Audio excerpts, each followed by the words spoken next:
Hola, hoy vamos a ver la gametogénesis, o sea, de dónde provienen las gametas y cómo se van desarrollando. En el libro ustedes pueden encontrar en el capítulo 2 cómo es la gametogénesis y comienza con la meiosis. Este tema ustedes ya lo vieron, así que lo vamos a dar por sabido. En el cuestionario van a encontrar unas preguntas como para ver un repaso de la meiosis.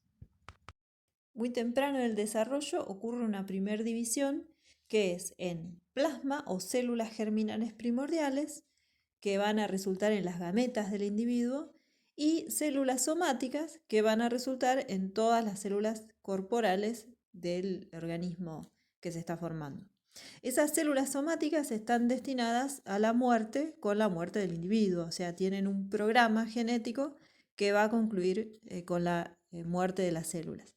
En cambio, las gametas, si se unen con otra gameta, o sea, si recomponen su información genética, si son otra vez diploides, tienen la potencialidad de seguir existiendo en un nuevo individuo. Los organismos unicelulares son potencialmente inmortales, o sea, si no les pasa nada pueden continuar existiendo y dividiéndose binariamente. En cambio, los multicelulares siempre terminan muriendo, o sea que la muerte programada apareció junto con la multicelularidad. La multicelularidad apareció varias veces en los eucariotas, pero ahora vamos a ver qué ocurre con los animales. Nosotros hasta ahora habíamos dividido en el grupo animales. Acá tenemos la ramita del árbol de la vida que incluye solamente los animales. Vamos a ver que la primera diferenciación es la de las esponjas poríferas, que no son verdaderos multicelulares, o sea, no tienen tejidos y se consideran colonias muy complejas. Una vez que entramos en el grupo de los metazoos, en donde la primer dicotomía diferencia los nidarios y tenóforos, ahí no está dibujado, los organismos que tienen dos tejidos, y los que tienen tres tejidos, que son del lado derecho, que se bifurca a su vez en protóstomos y deuteróstomos. Los nidarios y tenóforos son también llamados diblásticos, por esto de tener dos tipos de tejido. Tienen diferenciación en gametas, pero más tarde en el desarrollo, luego de haber formado las gónadas. El otro grupo de triblásticos tienen tres tipos de tejidos, son endodermo, mesodermo y ectodermo, conforma a la vez los dos grupos de protostomados y deuterostomados. Dentro del grupo también tenemos especies que no diferencian tempranamente, como los tunicados, que son un grupo dentro de los deuteróstomos, o los gusanos planos, pero son excepciones porque tienen un modo de desarrollo particular. O sea que se cree que los ancestros dividían las células tempranamente en células germinales primordiales y somáticas, pero esta diferenciación temprana la perdieron en el curso de la evolución. Bueno, vamos a ver ahora qué tienen de especial estas células germinales primordiales. Ya dijimos que empiezan siendo diploides y van a sufrir posteriormente meiosis y van a pasar a ser gametas. Una vez diferenciadas, las células germinales primordiales tienen una actividad mitótica reducida, esto es que sufren menor número de divisiones celulares y menor rondas de replicación del ADN. Se cree que así presentan una protección ante la probabilidad de mutaciones que puedan ocurrir. La actividad transcripcional, esto es que se están los genes activos, donde se está produciendo ARN mensajero, está desactivada o parcialmente desactivada en las células germinales primordiales. Una de las hipótesis es que esto puede llegar a impedir el pasaje de elementos génicos transponibles o virus que modifiquen o provoquen mutaciones en el genoma de los individuos. Acá les dejo unas citas en donde algunos autores describen cuál podría ser el significado evolutivo de estas células germinales y las características que presentan. La separación puede ser también en plasma germinal, o sea que una parte del ovocito se va a diferenciar en la región plasmática que se va a dividir y posteriormente van a formar las células germinales primordiales. Una vez formadas estas, luego de la segmentación, ocurre la migración de las mismas hacia las gónadas en desarrollo, que pueden ser en un futuro ovarios o testículos, pero se diferencian después. Una vez dentro de las gónadas, se diferencian, sufren meiosis y se transforman en los espermatozoides o las gametas femeninas.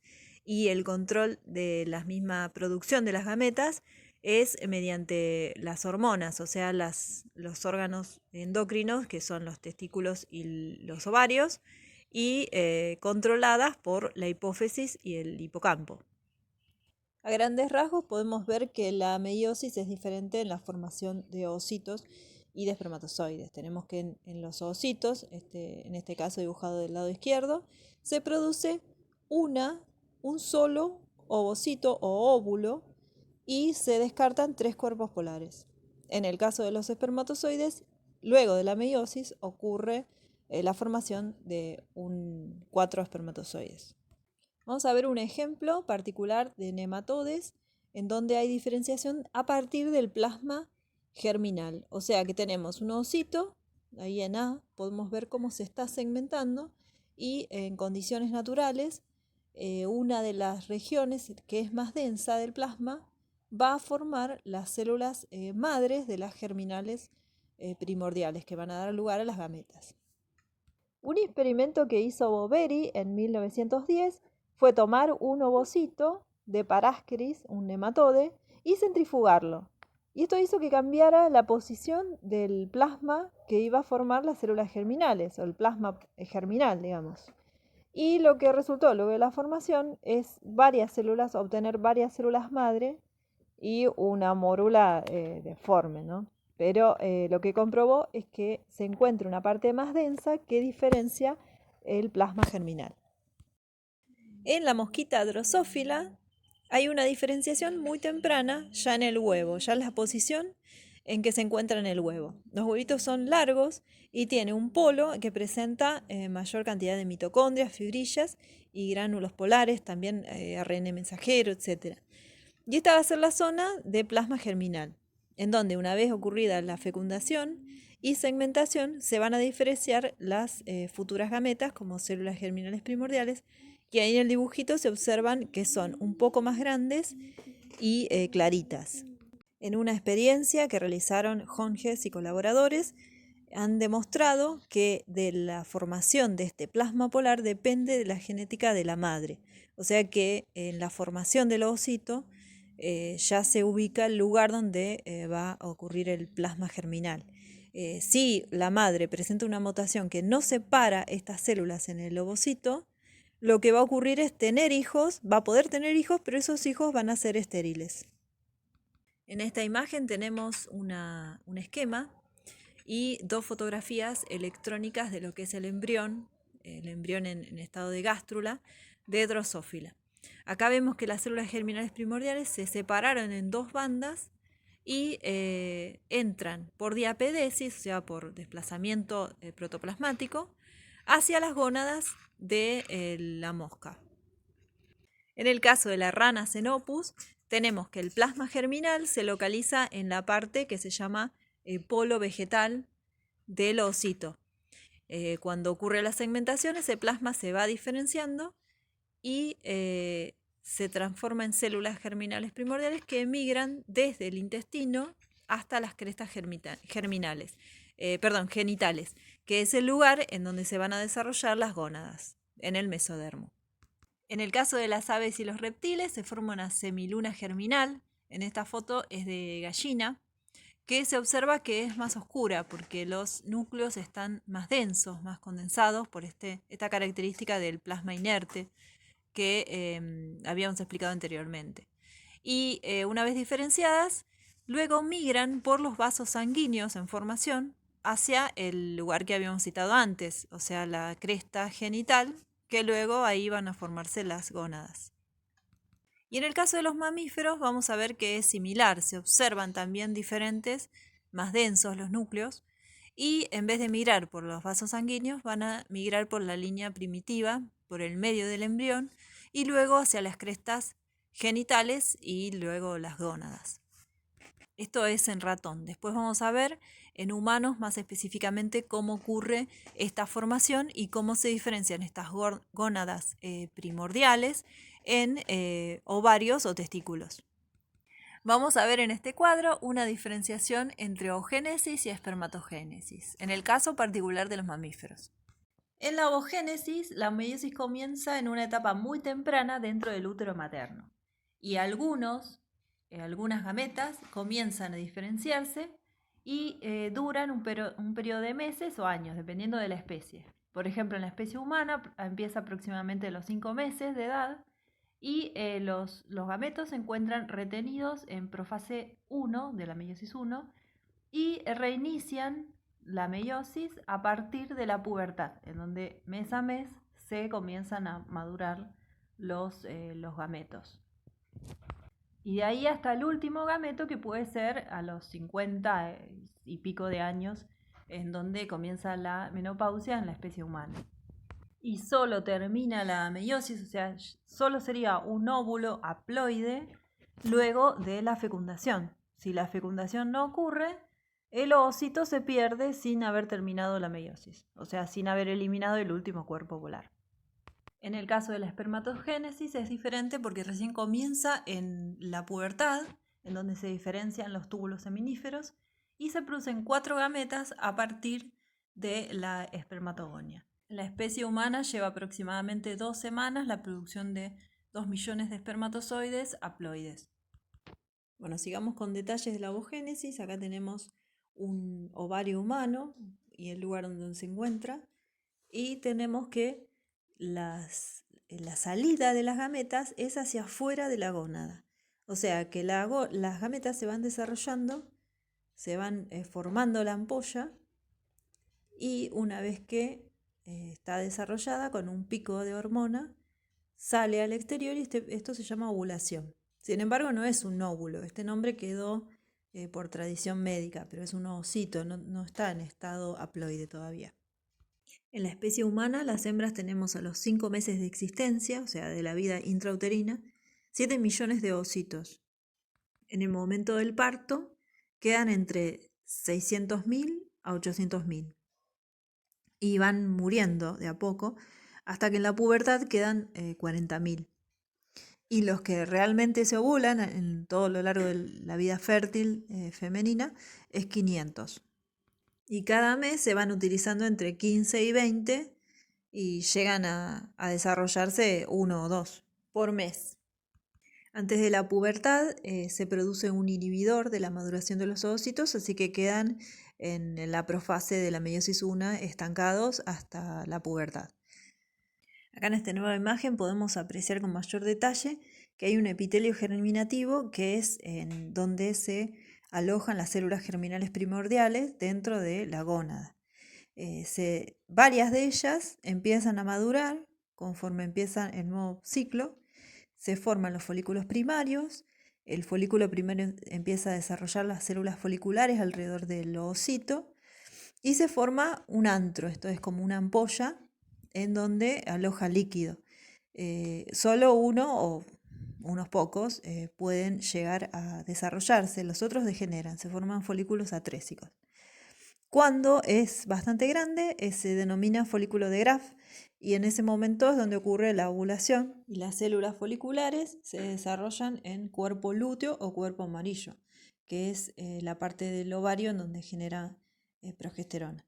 Luego degenera en el cuerpo albicans. En esta imagen podemos comparar varias cosas.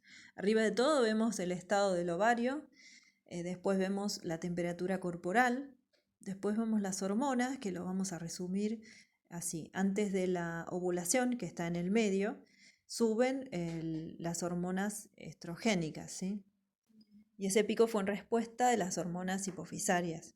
Luego de la ovulación sigue un pico creciente de progesterona, que es elaborada por el cuerpo lúteo. Y eso provoca un mayor desarrollo ahí se ve abajo de todo, de la pared del útero, que sigue desarrollándose hasta que luego se desprende y termina el ciclo y comienza otro. Bueno, viendo ahora la espermatogénesis, en general en los mamíferos los testículos se encuentran por fuera del cuerpo porque el desarrollo de las gametas masculinas necesitan una temperatura un poco más baja. Así que tenemos unos pocos mamíferos que tienen excepcionalmente los testículos internos. El resto de los machos del reino animal presentan los testículos dentro de la cavidad del cuerpo, en el mismo lugar que los ovarios. Si observamos histológicamente el túbulo seminífero, vamos a ver que se encuentran una membrana basal y hacia adentro, hacia la luz del túbulo, vemos que hay células espermatogonias, espermatocitos y espermatozoides en formación. También vemos células de Leydig y células de Sertoli. Las células de Leydig son las que responden a la hormona luteinizante de la hipófisis y generan testosterona. Y las células de Sertoli son las que nutren a los espermatozoides en formación y responden a la hormona folículo estimulante de la hipófisis. Y vemos que la célula de Sertoli no presenta un área muy definida en el citoplasma, o sea que están como si fueran sin sitios, no tienen, es un núcleo con un citoplasma abierto e indefinido. Ahí también tenemos espermatogonias, que son las células que se dividen por mitosis y forman espermatocitos.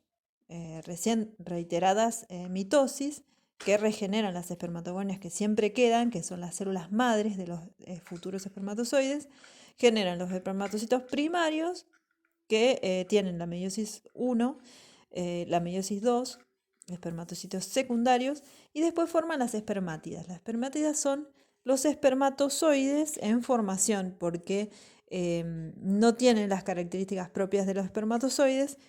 Están en formación el flagelo, el cuello mitocondrial y el acrosoma, que viene del aparato de Golgi. ¿Sí? El acrosoma sería un lisosoma grande que tiene enzimas internas. Eso en la puntita del espermatozoide.